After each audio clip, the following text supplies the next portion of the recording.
4 in the morning.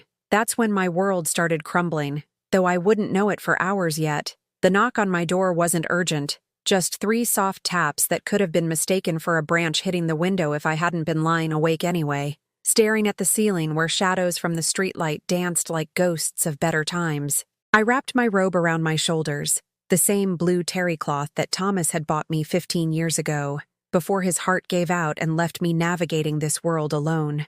My bare feet touched the cold hardwood as I made my way to the front door, wondering who could possibly need me at this ungodly hour. Mrs. Chen stood on my porch, her silver hair wild from sleep, clutching a cardigan that was buttoned wrong. At 82, she rarely left her house after dark, let alone before sunrise. Her hands trembled as she reached for mine, and when I looked into her eyes, I saw something that made my stomach clench with fear. "Margaret," she whispered, glancing over her shoulder as if someone might be listening. "Don't go to church today. Promise me. Just trust me on this." I stared at her, confused. Sunday service at First Presbyterian had been my anchor for 23 years. Even when Thomas was sick, even through the darkest days of grief, I'd never missed a Sunday. The church wasn't just a building to me. It was my community, my family, the place where I found strength to face another week. "Mrs. Chen, what's wrong? Are you feeling all right?" I reached out to steady her, but she stepped back, shaking her head. "I can't explain.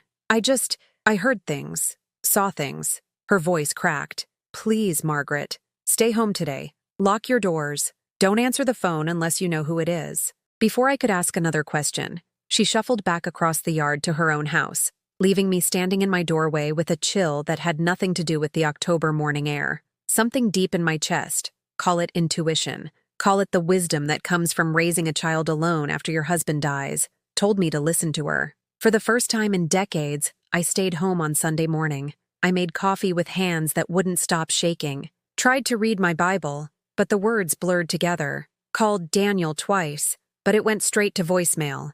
My son had been distant lately, stress from his job at the bank wearing on him, but we still talked every few days. He was supposed to meet me for lunch after church today. The call came at 11:47 a.m.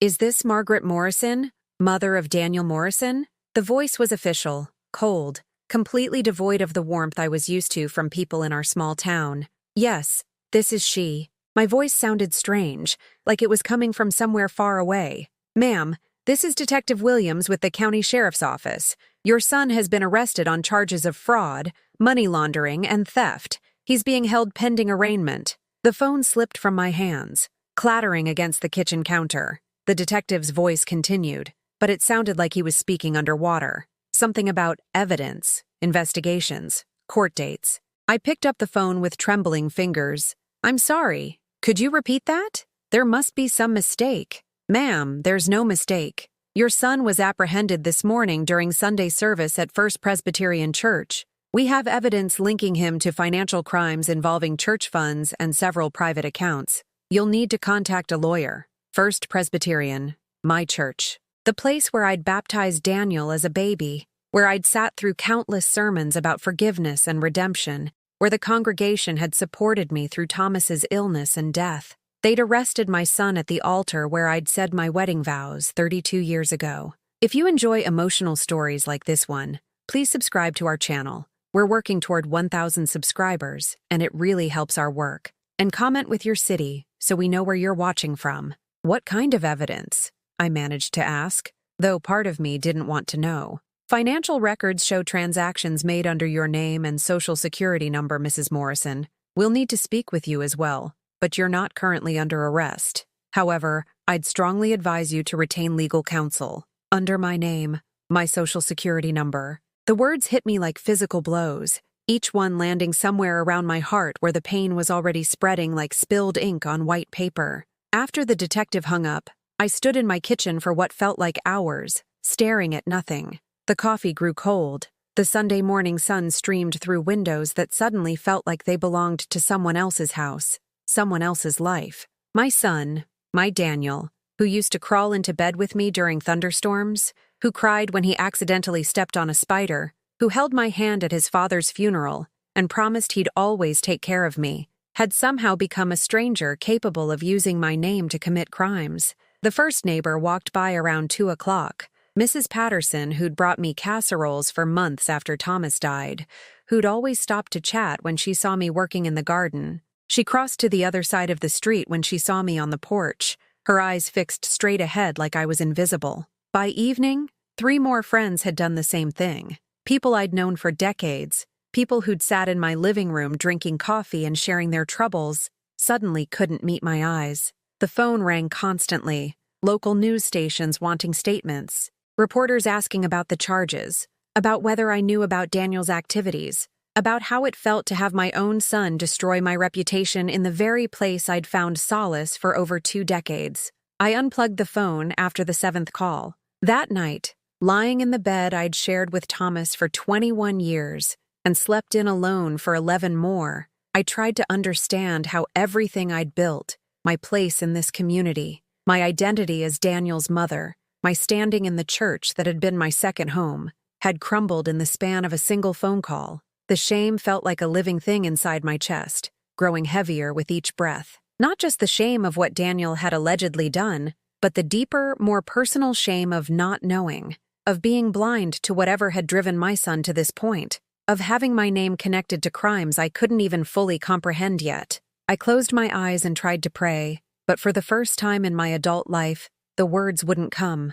Tomorrow, I would have to face a world that now saw me differently. Tomorrow, I would have to walk through a town where people whispered behind their hands and crossed streets to avoid me. Tomorrow, I would have to find a way to breathe in a life that no longer felt like my own. But tonight, in the darkness of my bedroom where Thomas's side of the bed still felt empty after all these years, I allowed myself to break apart completely, knowing that somehow I would have to find the pieces and put them back together again, because that's what mothers do. Even when the child who made them a mother has just torn their world apart. Monday morning came whether I wanted it to or not. I'd barely slept, every creak of the house making me wonder if reporters were lurking outside, if neighbors were peering through their curtains, judging me for sins I didn't even understand yet. I needed groceries.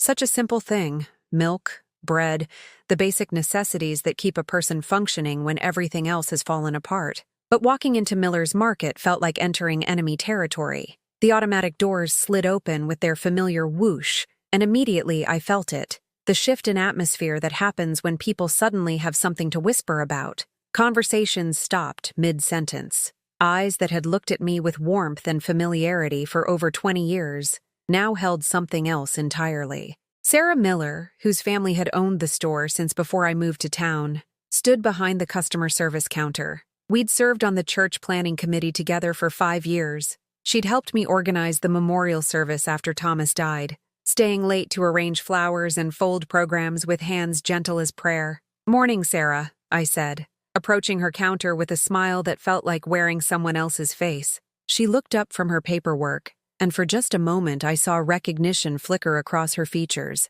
followed immediately by something that made my stomach drop. Not anger, not disgust, but something worse, pity mixed with fear, as if my presence might somehow contaminate her own reputation. "Oh, Margaret." She glanced around nervously, then lowered her voice. "I heard about, well, you know, about Daniel." "Yes, what else could I say?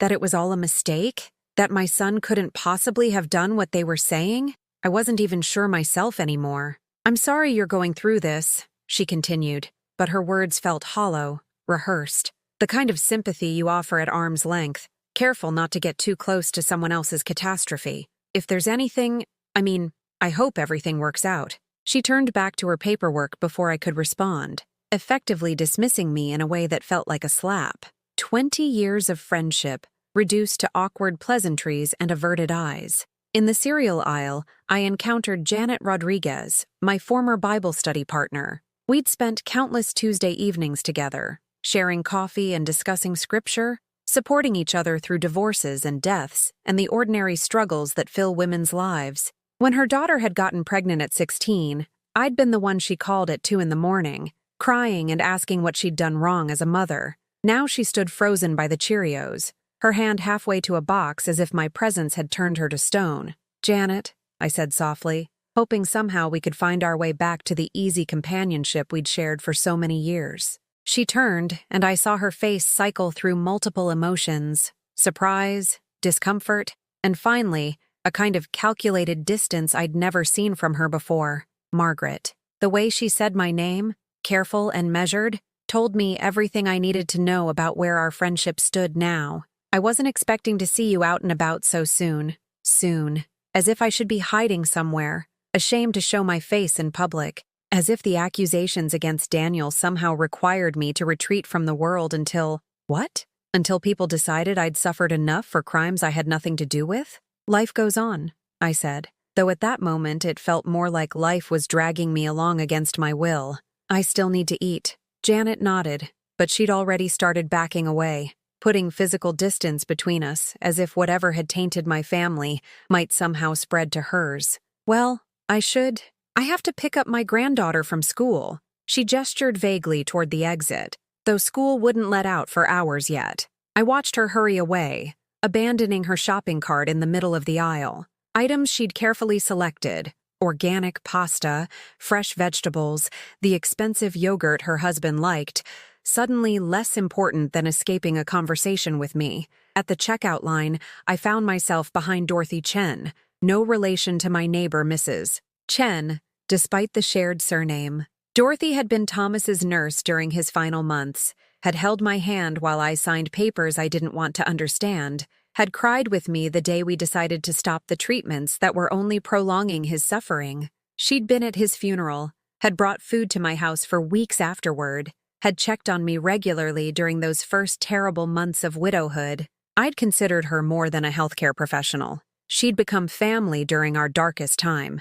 Now she stood rigidly in front of me, her shoulders tense, clearly aware of my presence but refusing to acknowledge it. When the cashier, a young girl who probably didn't even know my name, called next, Dorothy practically fled, leaving without even collecting her receipt. The message was clear. Whatever comfort and community I'd built here over 2 decades, whatever relationships I'd nurtured through shared joys and sorrows, had evaporated overnight. I wasn't Margaret Morrison anymore, the widow who volunteered at the church, who brought soup to sick neighbors, who remembered everyone's birthdays and anniversaries. I was now Margaret Morrison, mother of the man who stole from the church fund. The cashier, bless her young heart, treated me with the same cheerful indifference she showed every customer. "Find everything okay today?" she asked, scanning my modest purchases: milk, bread, a small container of soup that would feed me for 2 days if I was careful. "Yes, thank you." My voice came out smaller than I intended, but as she handed me my change, I noticed the woman behind me in line step back, creating unnecessary space between us. Not dramatically, not obviously, but enough to make it clear that she too wanted nothing to do with Margaret Morrison and whatever toxic cloud now surrounded her name. Walking home with my groceries, I passed the park where I'd taken Daniel as a child, where he'd learned to ride his bike and played on swings until his father called him in for dinner. A group of women sat on benches, watching their own children play, their conversation animated until they spotted me approaching. The talk stopped abruptly. Eyes that had once held warmth and welcome now tracked my movement with the kind of careful attention you might give a wild animal, acknowledging the presence while maintaining safe distance. I'd known these women for years, had celebrated their children's graduations, had brought casseroles when their husbands lost jobs, had listened to their worries about teenagers and marriages and aging parents. We'd been united by the common experiences of motherhood, by the shared understanding that raising children in a small town meant everyone watched out for everyone else's kids.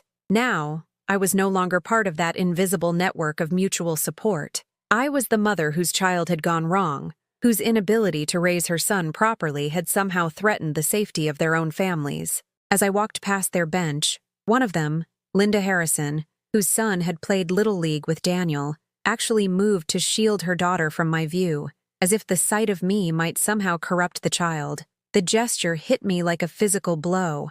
This was how people would see me now, not as a victim of my son's alleged crimes, but as somehow complicit, somehow responsible for failing to prevent what he'd become. By the time I reached my house, the paper bag containing my groceries felt like it weighed 100 pounds, not because of its contents, but because of what the shopping trip had shown me about my new reality. I was being erased from the community I'd called home for over 20 years. Not dramatically, not through open confrontation or angry words, but through the quiet, devastating process of social exile. People who had once sought my company now crossed streets to avoid me. Friends who had shared their deepest secrets now treated me like a stranger they'd rather forget. Inside my kitchen, I put away the few items I'd bought and sat at the table where Thomas and I had shared thousands of meals, where Daniel had done his homework, where I'd written thank you notes and Christmas cards and all the small correspondences that connected me to my neighbors' lives.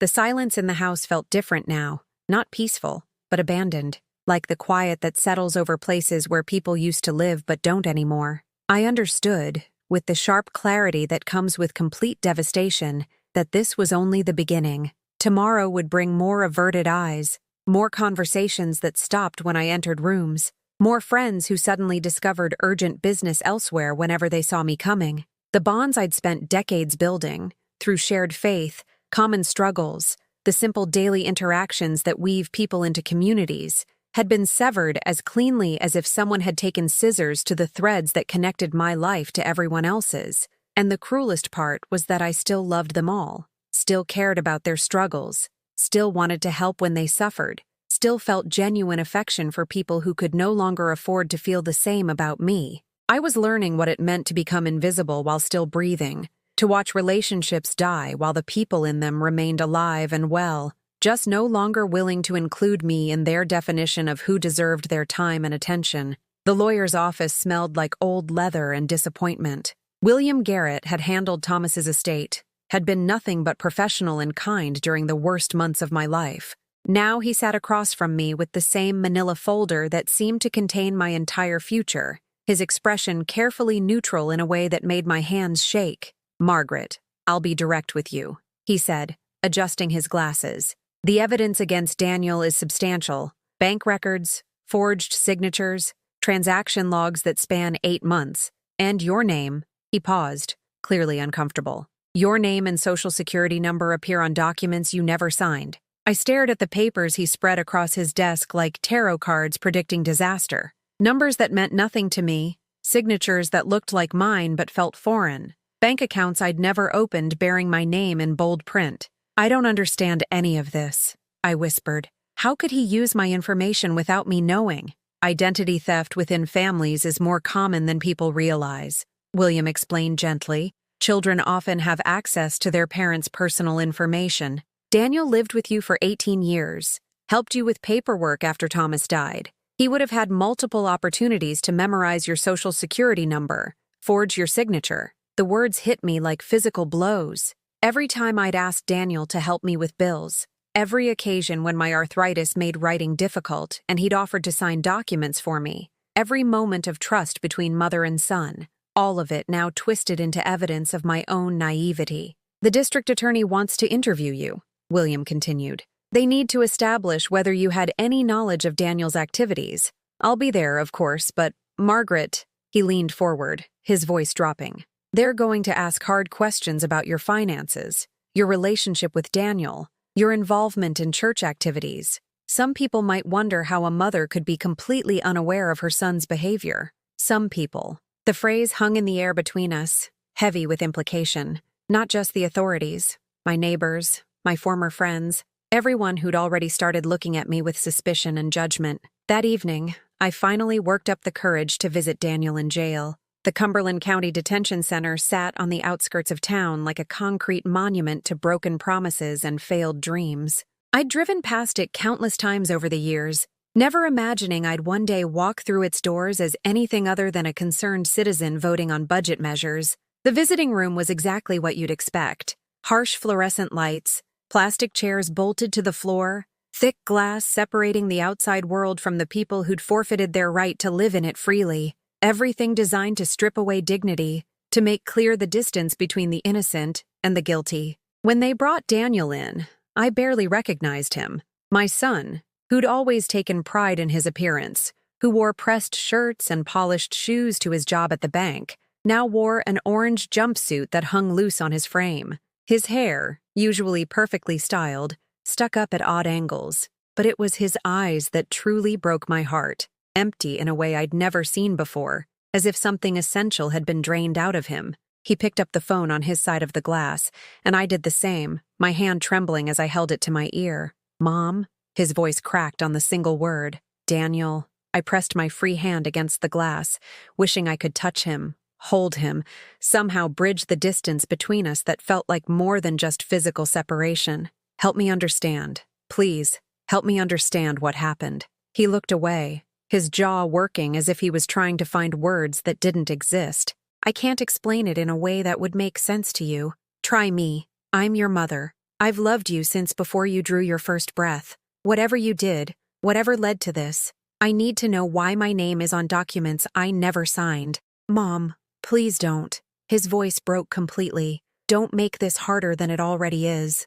"Harder for who?" The words came out sharper than I intended. "Daniel, they're saying you stole money from the church. From the fund that helps families when they lose their jobs, that pays for medicine for people who can't afford it. They're saying you used my name to do it." He flinched as if I'd slapped him. "I know what they're saying." "Then tell me it's not true. Look me in the eye and tell me my son didn't steal from widows and families struggling to put food on their tables." The silence stretched between us, filled only by the hum of fluorescent lights and the distant sounds of other conversations happening in other languages of heartbreak and disappointment. "I can't tell you that," he finally whispered. The admission hit me like a truck. Until that moment, some part of me had been clinging to the possibility that this was all a terrible mistake, that my son was innocent, that somehow the system had gotten everything wrong. "Why?" The word came out as barely a breath. "Why would you do this?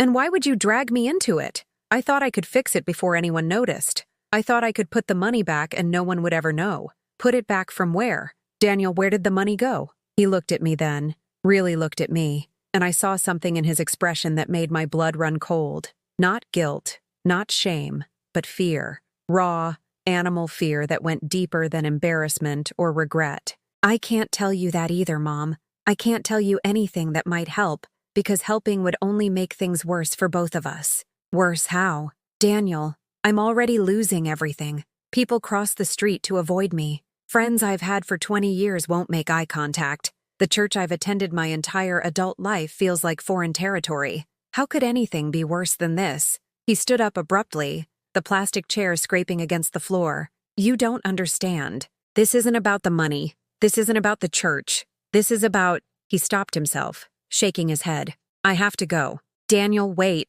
But he was already walking away, his orange jumpsuit disappearing through the metal door that separated the visiting area from whatever hell waited for him on the other side. I drove home in a daze, his words echoing in my mind. This isn't about the money. This isn't about the church. What else could it possibly be about? The house felt even emptier when I returned, if such a thing was possible. I sat at my kitchen table with a cup of tea that grew cold while I tried to make sense of a conversation that had only deepened the mystery surrounding my son's actions. That night, lying in bed and staring at the ceiling, I found myself thinking about the woman I'd been just a week ago. Margaret Morrison, respected member of the community, devoted church member, proud mother of a son who worked at the bank and called her every Sunday after service to check on her well-being. That woman felt like a character from a book I'd read long ago, someone whose life had been so simple and straightforward that I could barely remember what it felt like to inhabit her skin. The woman I was now had no idea who her son really was, no understanding of why he'd destroyed both their lives, no conception of how to navigate a world where her very presence made other people uncomfortable. Tuesday morning brought a knock on my door that I'd been dreading. Pastor Williams stood on my porch, his usually warm expression replaced by something more guarded, more careful. We'd worked together on dozens of church committees, had shared coffee and conversation after countless services, had prayed together during Thomas's illness. "Margaret," he said, removing his hat, "I hope you don't mind me stopping by." "Of course not." I stepped aside to let him in, though everything about his posture suggested this wasn't a social call. We sat in my living room, the same room where he'd come to discuss Thomas's memorial service, where we'd planned Christmas pageants and Easter celebrations, where he'd offered comfort during the dark months of my widowhood. "I want you to know that I don't hold you responsible for Daniel's actions," he began, and I felt a flutter of hope that maybe, just maybe, one person in my life would remain unchanged by this catastrophe. "Thank you," I said. "That means more to me than you know." "However," he continued, and that single word extinguished the hope before it could fully take root. The church board has asked me to speak with you about your continued participation in our congregation. The words hit me like a physical blow. My church, the place where I'd found God after years of struggling with faith, where I'd been baptized at 35, where I'd married Thomas and baptized Daniel and said goodbye to my husband. They were asking me to leave. I don't understand, I said, though I understood perfectly. I haven't done anything wrong. No one is saying you have. But Margaret, you have to understand the position this puts us in. The money that Daniel allegedly stole was earmarked for our community assistance program. Families who depend on that fund are now left without help because of what your son did. And you think my presence would somehow make that worse? Pastor Williams looked uncomfortable, his hands fidgeting with his hat. Some members of the congregation feel that having you continue to participate in church activities, especially given your involvement in the Financial Oversight Committee, sends the wrong message about accountability. My involvement in the Financial Oversight Committee, 3 years of volunteer service, helping to ensure that donations were properly allocated to help people in crisis. The irony wasn't lost on me that my own son had been stealing from the very funds I'd helped protect. I see, I said quietly. So you're asking me to find another church. I'm asking you to consider taking some time away while this situation resolves itself, until Daniel's case is settled, until we can rebuild the fund, until the community has had time to heal. Until the community has had time to heal. As if my presence was a wound that needed treating. A source of ongoing pain that could only be relieved by my absence. 3 weeks after Pastor Williams's visit, I stopped leaving the house except for absolute necessities. The grocery store had become a gauntlet of whispered conversations and pointed stares. The pharmacy where I'd filled Thomas's prescriptions for years now felt like enemy territory, where even the teenage clerks seemed to know my story and judge me for it. I'd become a ghost in my own life, haunting the edges of a community that had once embraced me. The mailbox at the end of my driveway felt like it was miles away, though it couldn't have been more than 50 feet from my front door. Every trip to collect bills and sympathy cards, yes, people still sent those, as if Daniel had died rather than been arrested, required mustering courage I wasn't sure I possessed anymore. The house felt like it was shrinking around me. Rooms that had once felt cozy now felt claustrophobic. The kitchen where I'd prepared thousands of meals for my family now echoed with emptiness every time I opened a cabinet or pulled out a single plate for my solitary dinners. The living room where Thomas and I had watched evening news and discussed our days now seemed designed for 2 people, its furniture arrangement a constant reminder that I was alone in ways I'd never imagined possible. Sleep had become elusive, chased away by questions that had no answers, and guilt that seemed to grow heavier each night. I found myself lying awake at 3 a.m, staring at the ceiling and replaying every conversation I'd ever had with Daniel, searching for clues I'd missed, warning signs I'd ignored, moments when I should have known that something was terribly wrong. Had I been a bad mother? The question haunted me more than any of the others. I'd raised Daniel alone after Thomas died when the boy was only 14. Had I been too lenient? Too trusting? Had I failed to teach him right from wrong? Or had I somehow modeled the kind of behavior that made theft seem acceptable? I remembered the night he'd graduated high school, how proud I'd been watching him walk across that stage in his cap and gown. The bank had offered him a job right out of high school. Good pay, opportunity for advancement, the kind of stable employment that parents dream of for their children. I'd thought I'd done something right, that despite the challenges of single parenthood, I'd raised a son who would make his way in the world honestly and successfully. Now I wondered if that pride had been misplaced, if I'd been congratulating myself for raising a criminal who was simply better at hiding his true nature than I was at recognizing it. The worst part was the silence from Daniel himself. No letters, no phone calls, no attempts to explain or apologize or help me understand what had driven him to destroy both our lives. It was as if the son I'd known for 28 years had simply ceased to exist,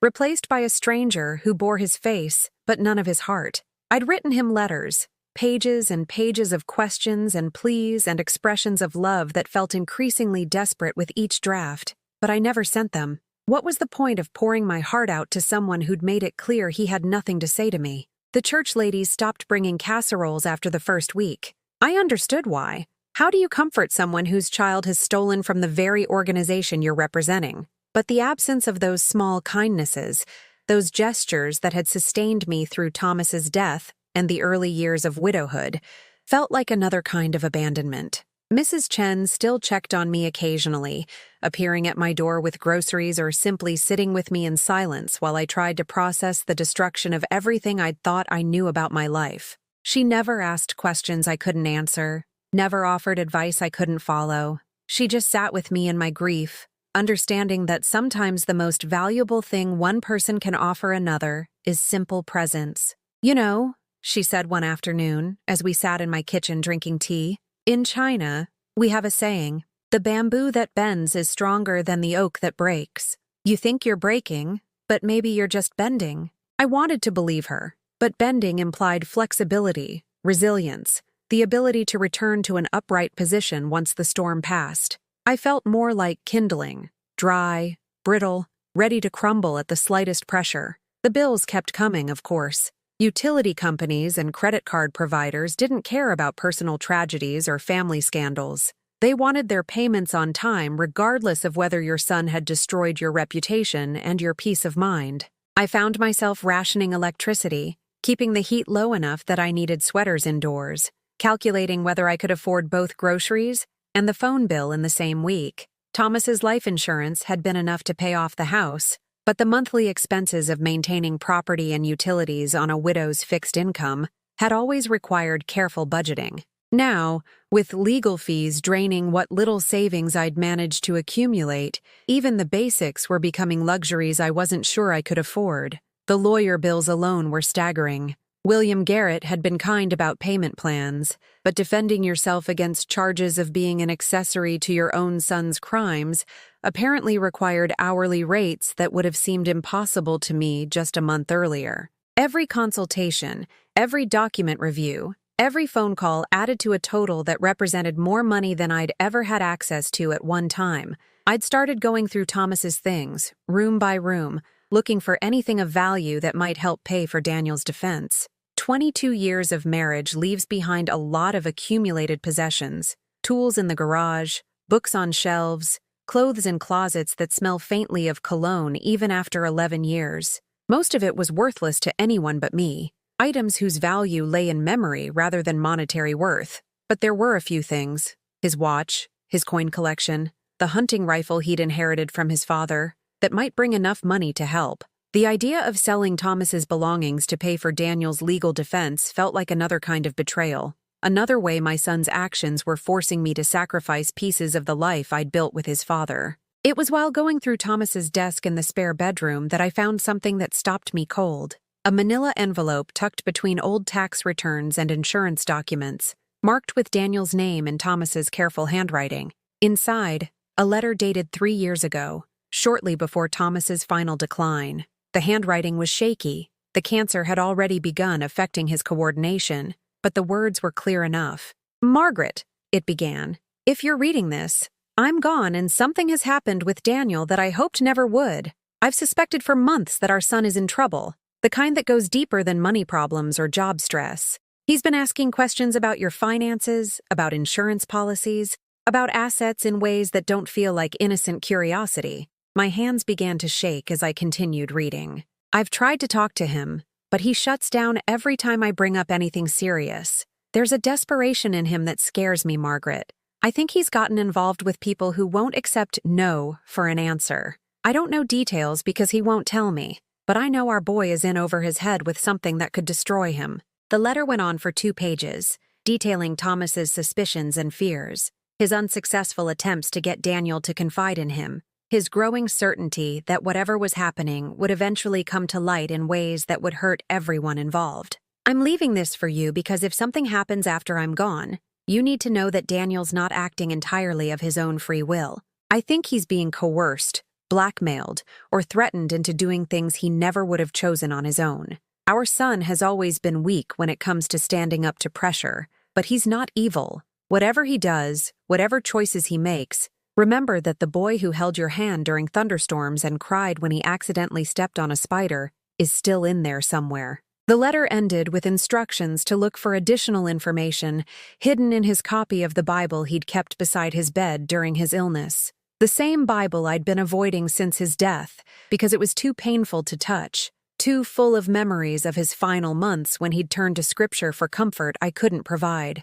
I set the letter down with hands that wouldn't stop trembling, my mind reeling from the implications. Thomas had known, had suspected something was wrong years before Daniel's arrest, had tried to warn me from beyond the grave about dangers I'd been too naive or too trusting to recognize. But more importantly, he'd believed that Daniel was being forced into his actions rather than choosing them freely. The man who'd known our son better than anyone, who'd raised him through his formative years with the kind of patient wisdom I'd always admired, had looked at the situation and seen coercion rather than simple greed. For the first time in weeks, I felt something other than despair. Not hope exactly, I wasn't ready for that yet, but something smaller and more tentative. Possibility. The chance that there might be more to this story than I'd been able to see. More to my son's actions than simple betrayal and greed. I walked to the bedroom where Thomas had spent his final months, where I'd read to him from books he could no longer hold,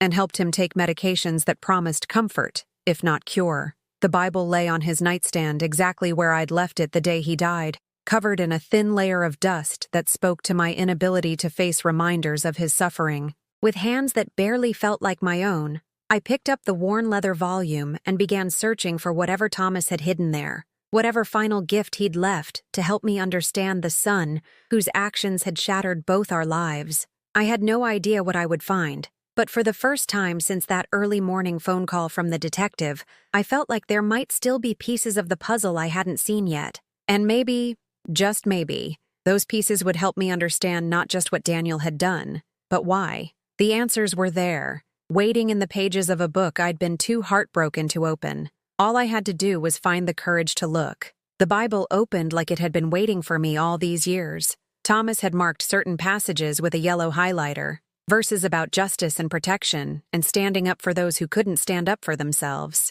But it wasn't the highlighted scripture that made my breath catch. It was what fell out from between the pages of Psalms, a photograph, folded in half and worn at the edges from handling. I unfolded it carefully, and my world tilted again, but this time toward something that might have been understanding rather than confusion. The image showed Daniel standing outside a building I didn't recognize, but he wasn't alone.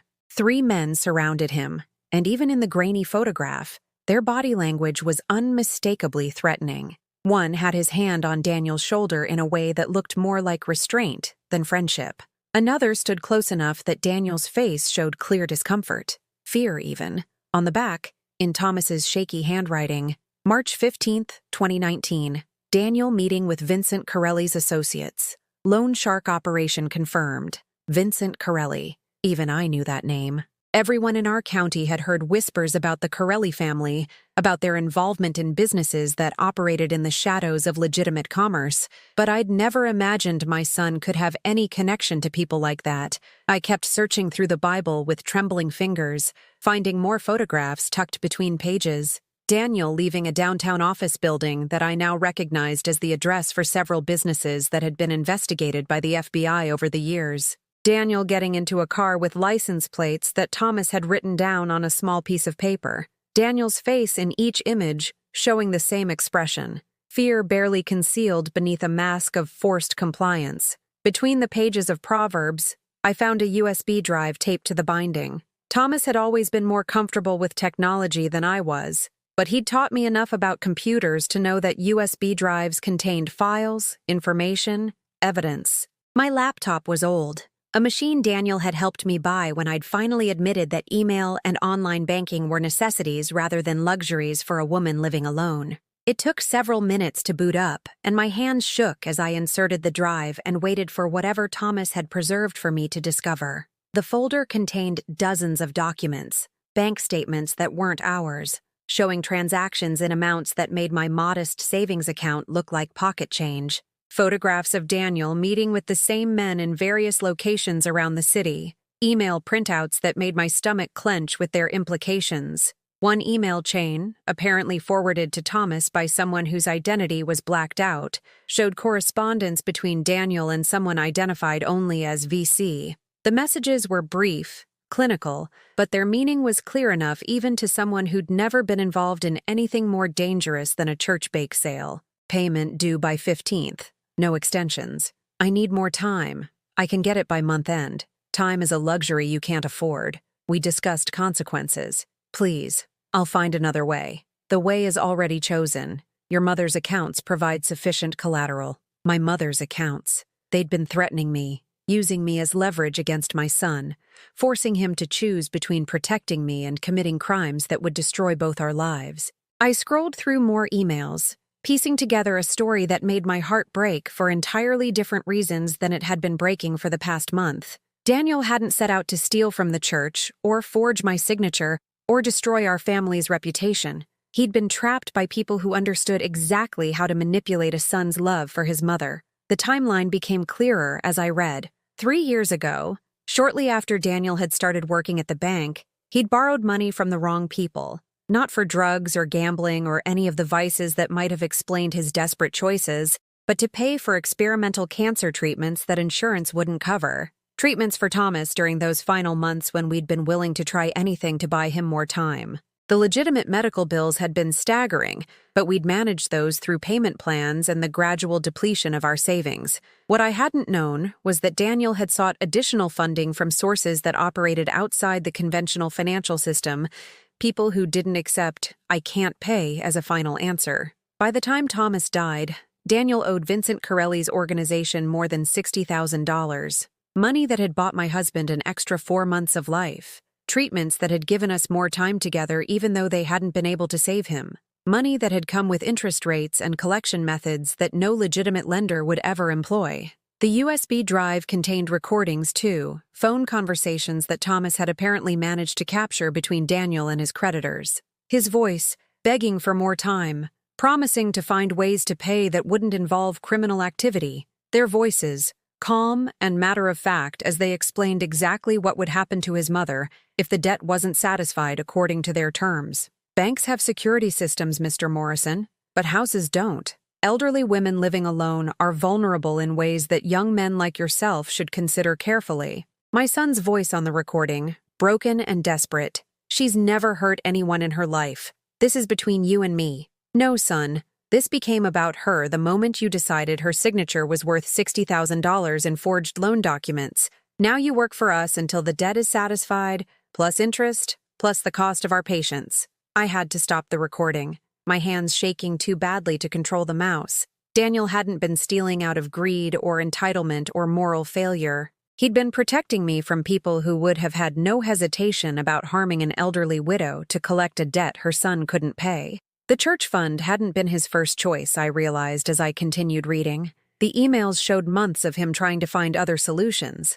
Legitimate loans, second jobs, even attempting to sell his car and furniture. But Vincent Corelli's organization had specific requirements for how their debts would be satisfied, and those requirements involved Daniel using his position at the bank to move money in ways that wouldn't be immediately detected. They'd studied his situation carefully, identified his access to church accounts through his work on financial oversight committees, recognized that his mother's reputation in the community would provide perfect cover for transactions that might otherwise raise suspicions. They'd turned Daniel's love for me and his position of trust in our community into weapons against him. The final document on the drive was a letter from Thomas to me, written in those last weeks when he'd grown too weak to speak for long periods, but his mind remained sharp. Margaret, by the time you read this, I'll be gone, and Daniel will be facing consequences for choices he made out of love rather than selfishness. I know this because I confronted him about the photographs,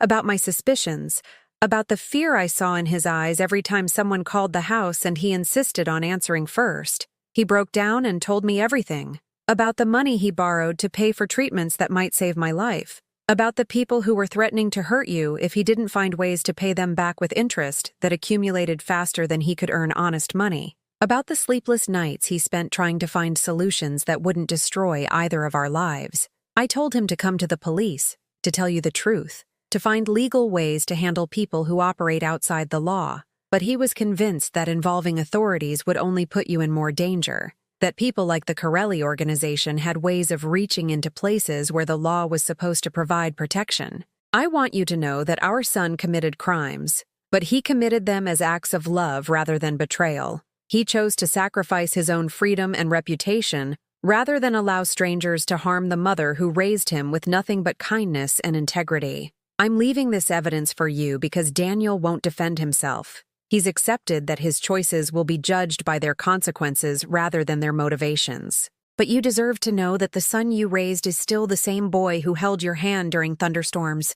The circumstances changed, but his heart didn't. I closed the laptop and sat in the growing darkness of my living room, feeling like I'd been turned inside out and put back together in a completely different configuration. Everything I'd believed about Daniel's betrayal, everything I'd questioned about my own parenting, everything I'd assumed about his motivations, all of it had been based on incomplete information. My son hadn't betrayed me. He'd tried to protect me, even at the cost of his own freedom. The crimes he'd committed were real, but they'd been committed under duress by someone trying to save his mother from people who would have shown no mercy to an elderly woman whose only crime was raising a son who loved her enough to borrow money for medical treatments. For the first time since this nightmare began, I felt something other than shame and confusion. I felt anger, not at Daniel, but at the people who'd put him in an impossible position, who'd used his love for me as a tool to force him into criminal activity. But more than anger, I felt clarity. I finally understood why Daniel had refused to explain his actions, why he'd seemed more resigned than guilty during our jail visit, why he'd insisted that telling me the truth would only make things worse. He'd been trying to protect me even from his cell, keeping me ignorant of the extent to which my safety had been used as a weapon against him. The questions that had been torturing me for weeks suddenly had answers. Daniel hadn't chosen crime over honesty. He'd chosen my safety over his own freedom. He hadn't betrayed my trust. He'd honored it in the only way he'd seen available to him under impossible circumstances. I wasn't the mother of a criminal driven by greed or moral failure. I was the mother of a son who'd sacrificed everything to keep me safe from people who traded in threats and violence and the kind of fear that transformed good men into criminals. The knowledge didn't make his crimes disappear, didn't absolve him of responsibility for the money that had been taken from people who needed it. But it changed everything about why those crimes had been committed and what they meant about the kind of man my son actually was. It wasn't pain anymore. Sitting there in my darkened living room with Thomas's evidence spread across my lap. It was decision. For the first time in a month, I knew exactly what I needed to do next. My son had protected me by staying silent. Now it was my turn to protect him by speaking the truth. The next morning, I woke up before dawn for the first time in weeks without feeling like the weight of the world was pressing down on my chest. Instead, I felt something I hadn't experienced since Daniel's arrest: purpose. Thomas had given me the pieces of the puzzle, but now I needed to understand how they fit together in ways that could actually help my son. I made coffee with steady hands and spread the evidence across my kitchen table like a general planning a campaign. The photographs, the emails, the bank statements, all of it painted a picture of systematic coercion that went far beyond simple loan sharking. This was an organized operation that had turned my son into an unwilling accomplice by threatening the person he loved most. But evidence collected by a dying man wouldn't be enough to change Daniel's fate. I needed to understand how the system worked, who else might be involved, and most importantly, how to present this information in a way that would matter to the people who would decide my son's future. I called William Garrett's office as soon as it opened, my voice steadier than it had been in any of our previous conversations. "William, I need to see you today. I found information about Daniel's case that changes everything." "Margaret, I understand you want to help, but character witnesses and emotional appeals—" "This isn't about character," I interrupted. "This is about extortion and coercion. This is about my son being forced to commit crimes to protect me from people who make their living threatening elderly women." The silence on the other end of the line stretched long enough that I wondered if the call had been disconnected. When William finally spoke, his voice carried a different quality, the focused attention of a lawyer who'd just heard something that might actually matter in court. "I'll clear my afternoon schedule. Bring whatever you've found." William's reaction to Thomas's evidence was everything I'd hoped for and more. He studied the photographs with a magnifying glass,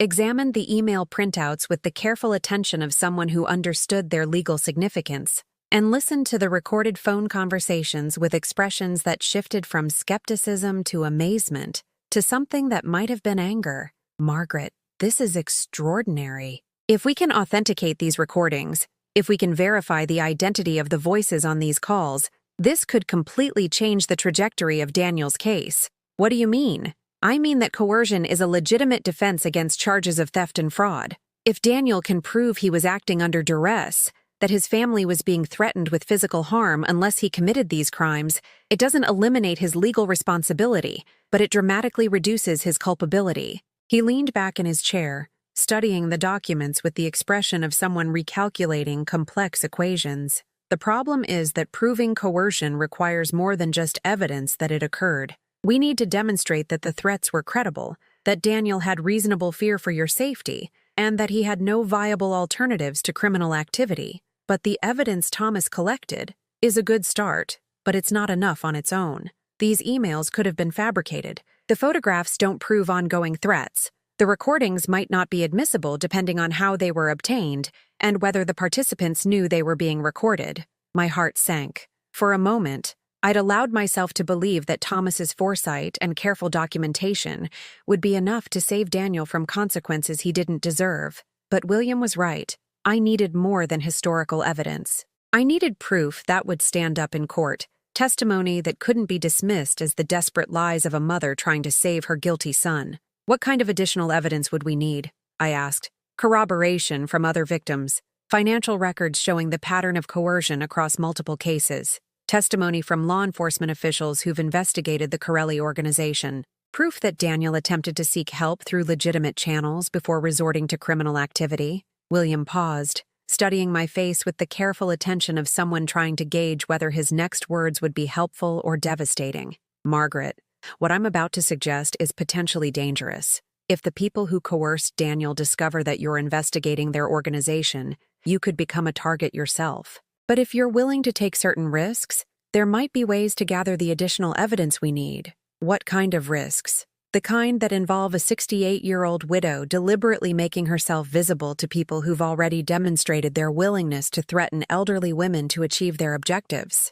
I thought about Daniel sitting in his jail cell, accepting responsibility for crimes he'd committed under duress, rather than revealing the truth that might put me in danger. I thought about the church fund that still needed to be replenished, about families who were suffering because money meant to help them had been stolen by my son. I thought about the community that had turned its back on me based on incomplete information about my family's circumstances. Tell me what I need to do. William's plan was simultaneously simple and terrifying. If the Corelli organization was still operating, if they were still using the same methods to coerce other bank employees into criminal activity, then they would be watching for opportunities to expand their operations. A widow with substantial life insurance money and a son facing federal charges might look like an ideal target for their particular brand of financial exploitation. We need to make you visible, William explained. We need to let certain people know that you're vulnerable, that you have access to money, and that you're desperate enough to consider unconventional solutions to your problems. You want me to paint a target on my back. I want you to paint a target on your back while wearing a wire and coordinating with law enforcement officials who will be close enough to intervene if things go wrong.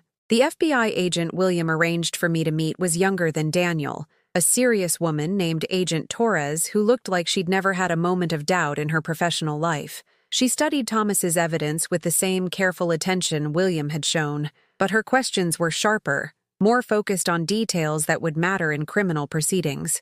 Mrs. Morrison, I need you to understand that what we're proposing is essentially using you as bait in an operation targeting a criminal organization that has already demonstrated willingness to harm innocent people. I understand. I'm not sure you do. These people don't make empty threats. If they believe you're working with law enforcement, if they discover you're wearing recording equipment, the consequences could be severe. Agent Torres, my son is sitting in jail for crimes he committed to protect me from these people. He sacrificed his freedom rather than let them hurt me. The least I can do is take some risks to prove that his sacrifice wasn't necessary. She studied me with the kind of intense evaluation that made me feel like she was measuring my courage against the dangers we were proposing to face together. All right, but we do this my way, with my equipment, and with backup positioned where they can respond within seconds if something goes wrong. The plan she outlined was designed to appeal to the Corelli organization's apparent preference for exploiting family relationships and financial desperation. I would make myself visible in places where people in financial distress typically went for help: payday loan offices, pawn shops, the kinds of businesses that attracted customers with few conventional options. I would let it be known that my son's legal fees were draining my resources, that I was looking for ways to raise money quickly, that I was the kind of desperate older woman who might be willing to bend rules if the price was right. The goal is to make contact with mid-level operatives who might be willing to discuss their business model if they think you're a potential recruit or victim, Agent Torres explained. We're not expecting them to confess to federal crimes in the first conversation, but we might be able to gather evidence about their current operations that corroborates what your husband documented about Daniel's situation. 3 days later, I found myself walking into a payday loan office in a part of town I'd never had reason to visit before, wearing a wire that felt like it was broadcasting my heartbeat to anyone within 100 yards. Agent Torres had coached me on how to appear desperate without overdoing it, how to ask questions that would encourage people to reveal information without making them suspicious of my motives. The manager of the payday loan office, a thin man with nervous eyes who introduced himself only as Mike, listened to my carefully rehearsed story about needing money for legal fees with the kind of attention that suggested he'd heard similar tales before. Legal problems can be expensive, he agreed, studying the forms I'd filled out with information designed to make me look like an ideal victim. Sometimes people in your situation need more flexible arrangements than conventional lenders can provide. What kind of arrangements? Well, there are private investors who specialize in situations where traditional banking relationships aren't sufficient. People who understand that desperate circumstances sometimes require creative solutions. My pulse quickened. This was exactly the kind of conversation Agent Torres had hoped we might be able to document. Private investors? Independent businessmen who have capital available for short-term loans when conventional sources aren't viable. The interest rates are higher than what banks charge, obviously, but they're much more understanding about collateral and repayment terms. What kind of collateral? Mike's smile was the kind that made me understand why rabbits freeze when they see hawks circling overhead. That depends on what resources you have available, Mrs. Morrison. Property, vehicles, family members with steady income streams. Creative people can usually find ways to guarantee their debts. Family members with steady income streams. The phrase hit me like a physical blow. Confirmation that the pattern Thomas had documented was still operating, still targeting families like mine.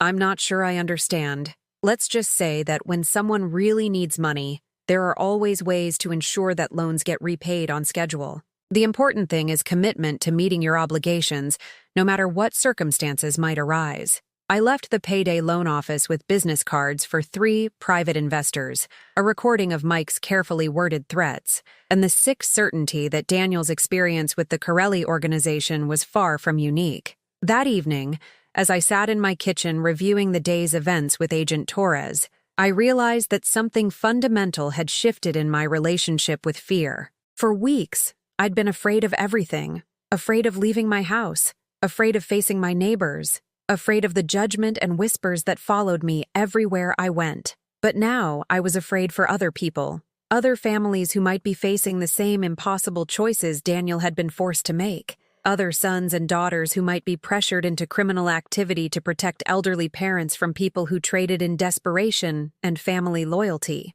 The fear I felt now wasn't the paralyzing terror that had kept me hidden in my house for weeks. It was the kind of fear that motivated action rather than withdrawal, the kind that made me more determined rather than more cautious.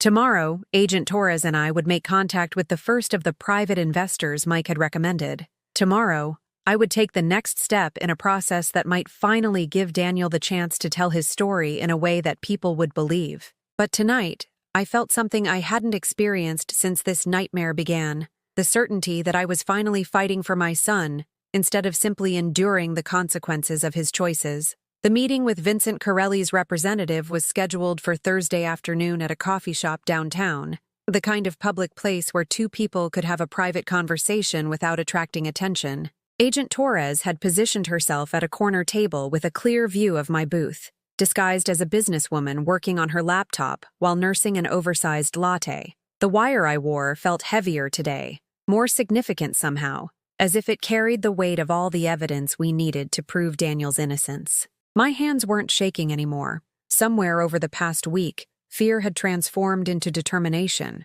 and uncertainty had crystallized into the kind of clarity that comes when you finally understand what needs to be done. Marcus Romano arrived precisely on time, sliding into the booth across from me with the casual confidence of someone who'd conducted hundreds of similar meetings. He was younger than I'd expected, probably Daniel's age, dressed in an expensive suit that suggested his particular line of work was profitable. His smile was warm enough to seem genuine until you looked at his eyes, which remained calculating and cold, even when his mouth curved upward.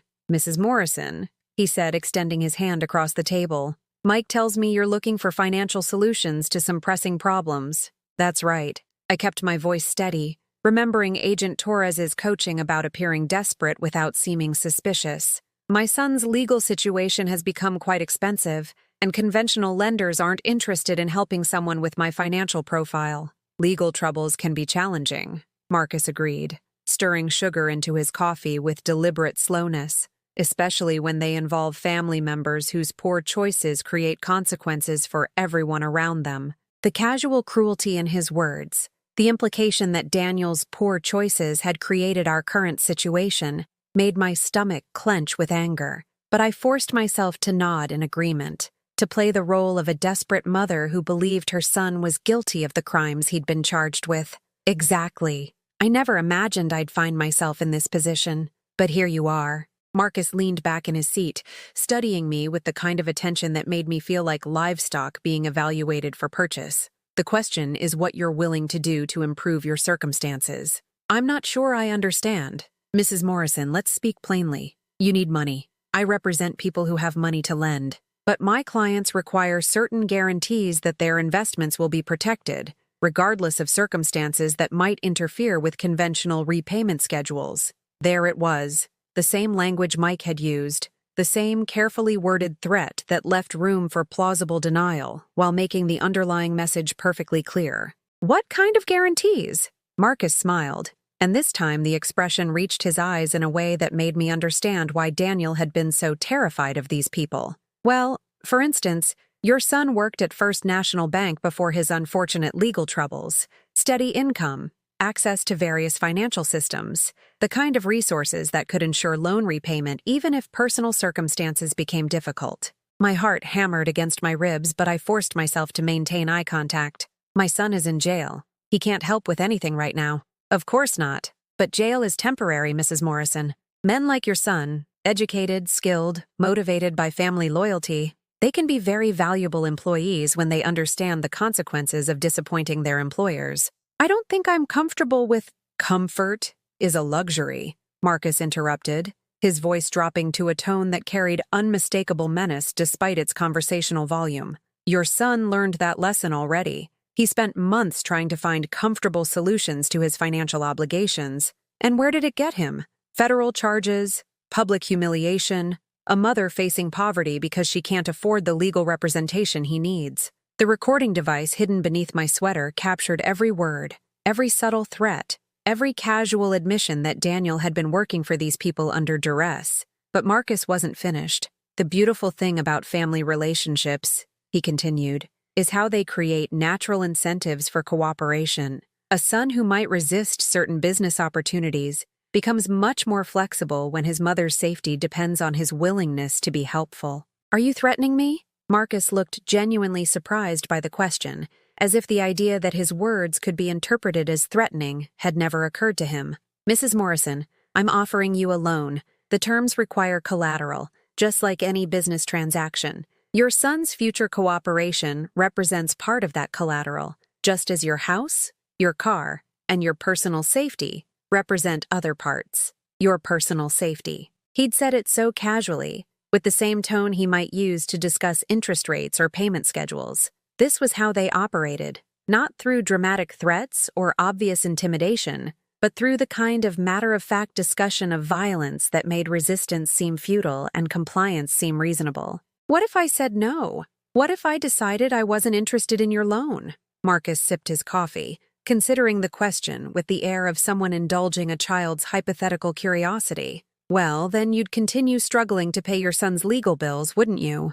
And Daniel would continue sitting in jail, probably eventually pleading guilty to charges that could put him away for years. Such a waste, really. A young man with so much potential, destroyed because his mother was too proud to accept help when it was offered. The implication was clear: refuse their help, and Daniel would face the full consequences of charges that could be reduced or eliminated if I agreed to make him available for future criminal activity. And if I said yes, then we'd arrange for you to receive the funds you need immediately. Daniel's legal representation would improve dramatically. And when he's released, he'd simply resume the kind of work he was doing before his arrest, ensuring that your loan gets repaid with appropriate interest. The kind of work he was doing before his arrest. Exactly. Moving money through various accounts, processing transactions that require someone with banking access and institutional knowledge. Simple work, really, for someone with his background and expertise.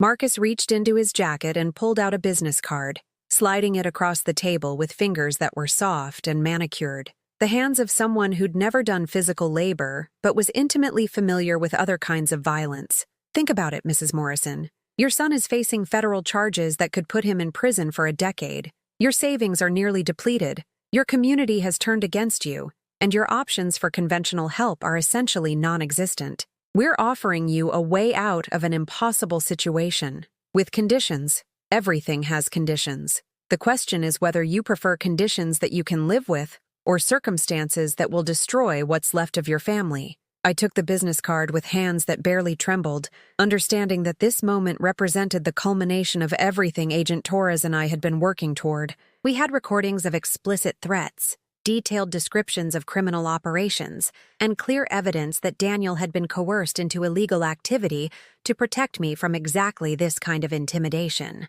I'll need some time to think about it. Of course. But Mrs. Morrison? Marcus leaned forward, his voice dropping to a whisper that the recording equipment would barely capture. Don't take too much time. Opportunities like this don't remain available indefinitely, and my clients can be impatient with people who waste their generosity. After he left, I sat in the booth for another 10 minutes, my hands wrapped around a coffee cup that had long since grown cold.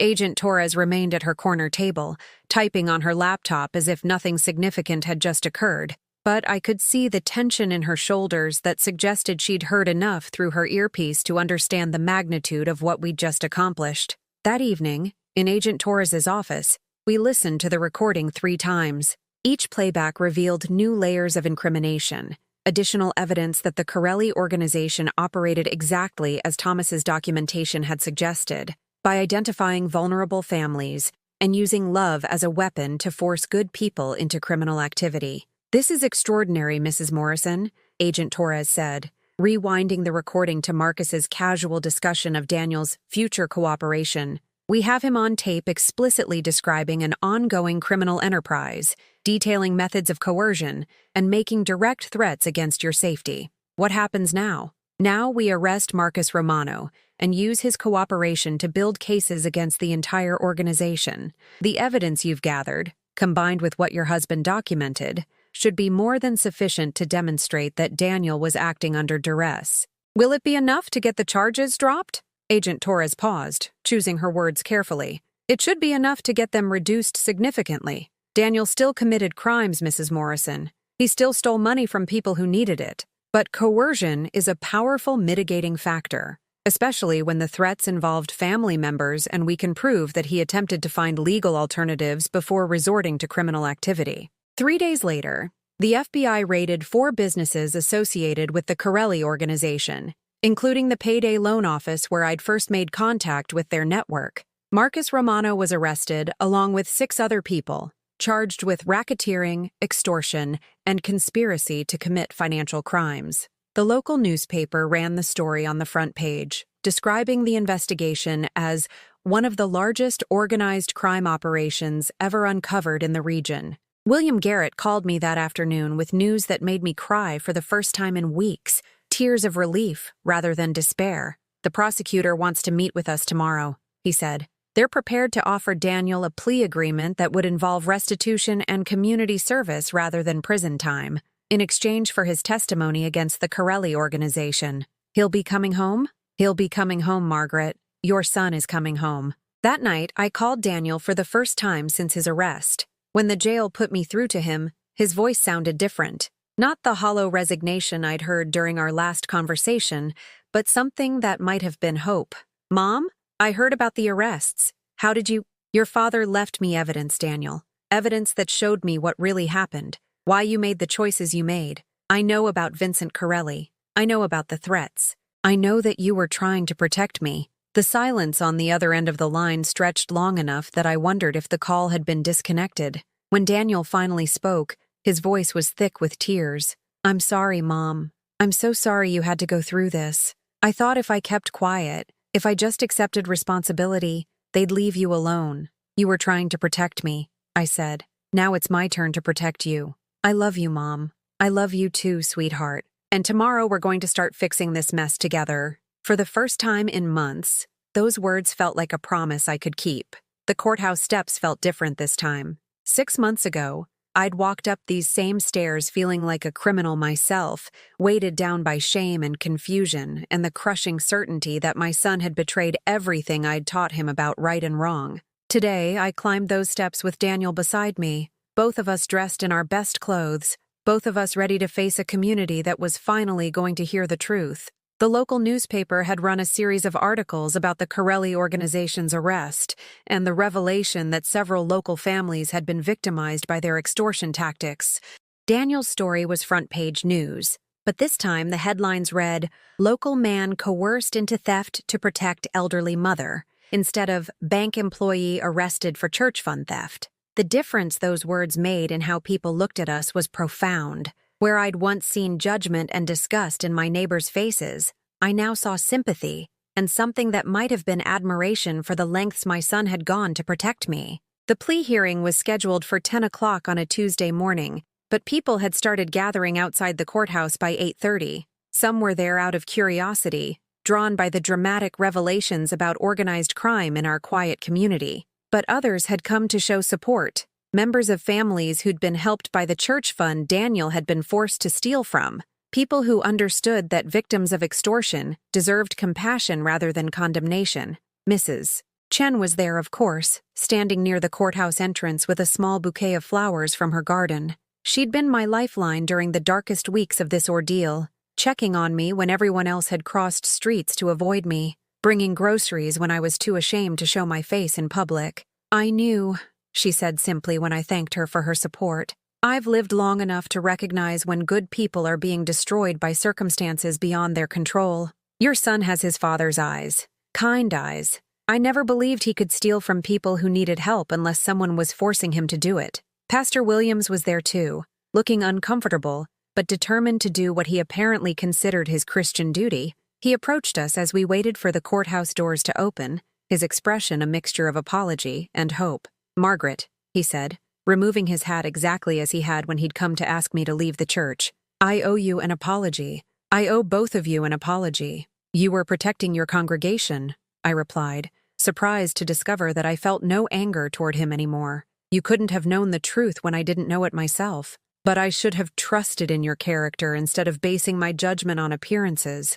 I've known you for over 20 years. I should have known that if your son committed crimes, there had to be more to the story than what we were seeing. Daniel stepped forward, extending his hand to the pastor who'd baptized him as a teenager. Thank you for being here today. It means more than you know. Inside the courtroom, William Garrett had arranged the evidence in careful displays that told the story of coercion and family loyalty more clearly than any testimony could have managed. Thomas's photographs were mounted on poster boards, showing Daniel's meetings with Romano and his associates. The recorded conversations played through speakers that made Marcus Romano's threats seem even more chilling in the formal atmosphere of legal proceedings. Judge Catherine Morrison, no relation despite the shared surname, listened to the evidence with the careful attention of someone who understood that the case before her represented more than just another plea agreement. This was about justice, about the difference between crimes committed out of greed and crimes committed out of love.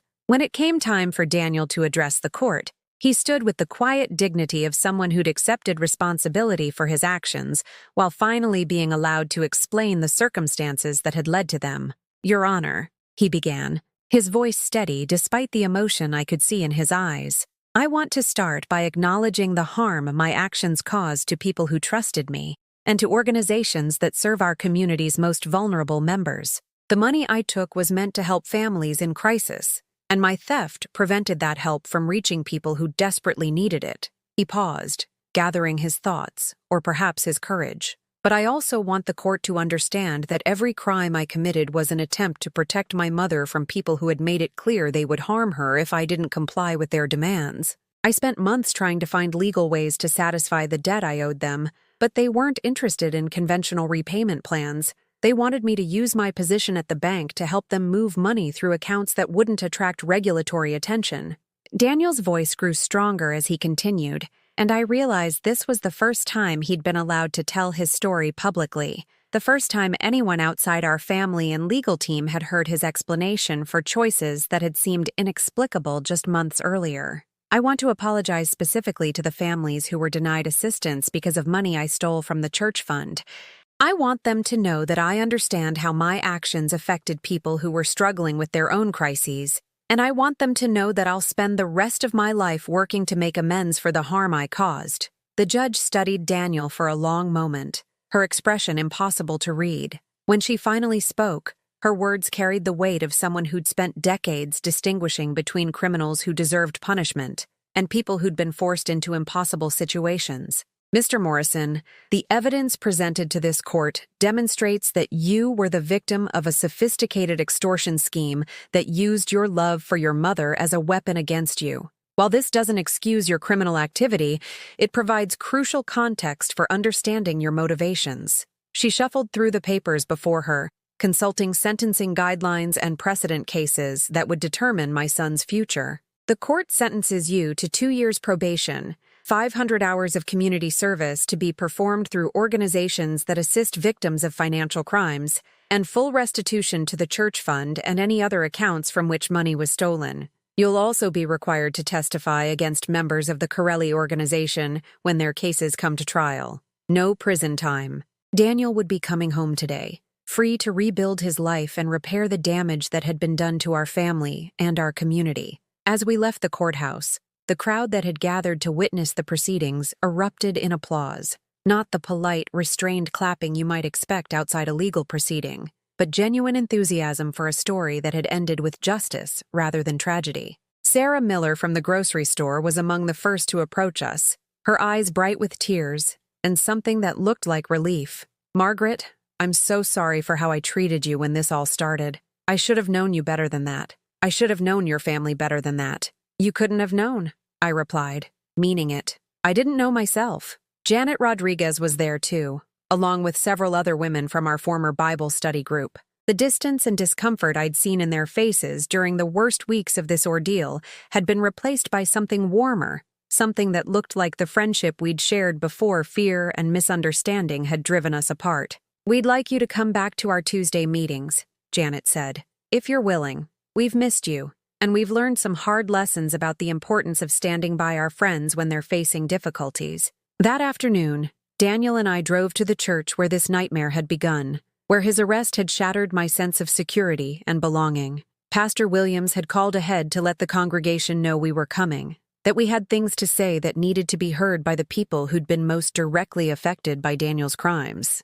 The sanctuary was fuller than it had been for a regular service, with people filling pews that were usually occupied only during Christmas and Easter celebrations. They'd come to hear Daniel's apology, to understand how their church fund had been stolen and why, to decide for themselves whether forgiveness was possible for crimes committed under such extraordinary circumstances. Daniel spoke to them with the same honesty he'd shown in court, taking full responsibility for his actions while explaining the impossible position he'd been placed in by people who understood exactly how to exploit the bonds between family members. "I know that my explanation doesn't undo the harm I caused," he said, standing at the same altar where he'd been arrested 6 months earlier. "I know that families went without help because money that should have assisted them was used instead to satisfy debts to criminals who threatened my mother's safety." He paused, looking out at faces that showed a range of emotions: anger, sympathy, confusion, and in some cases,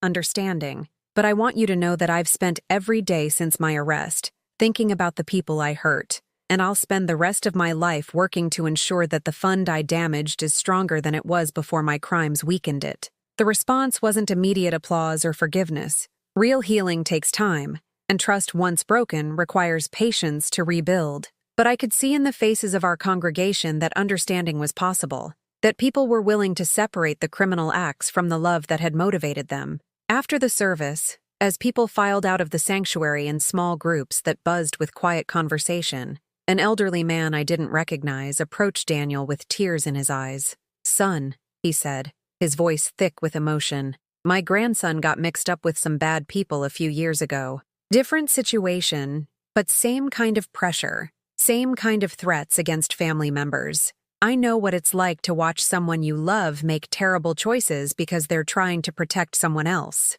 He shook Daniel's hand with both of his own, holding on longer than convention required. "What you did was wrong, but why you did it was right. That matters. That makes all the difference in the world." That evening, Daniel and I sat in our kitchen, the same kitchen where I'd received the phone call that shattered our lives, where I'd eaten solitary meals and wondered how everything had gone so wrong so quickly. But tonight felt different. Tonight felt like the beginning of whatever came next, rather than the end of everything we'd once thought permanent. "Mom," Daniel said, stirring sugar into coffee with the same careful motions I'd watched him perform as a teenager, "I need you to know that you saved my life. If you hadn't found Dad's evidence, if you hadn't been brave enough to work with the FBI, I'd be facing years in federal prison for crimes I committed to protect you." "You were trying to protect me," I replied. "It was my turn to protect you. But the risks you took, wearing a wire to meet with those people, putting yourself in danger to prove I wasn't just a common criminal." "Daniel," I interrupted, reaching across the table to cover his hand with mine. "You held my hand during thunderstorms when you were small. You cried when you accidentally stepped on a spider. You borrowed money from dangerous people to pay for your father's medical treatments. And then you committed crimes to protect me from those same people when they came to collect what you owed them." I squeezed his hand, feeling the calluses that had developed during his months of community service work, proof that he was already beginning to make amends for the harm he'd caused. The son who would sacrifice his freedom to keep his mother safe is the same son who was worth risking everything to save. That's not complicated mathematics. That's just love.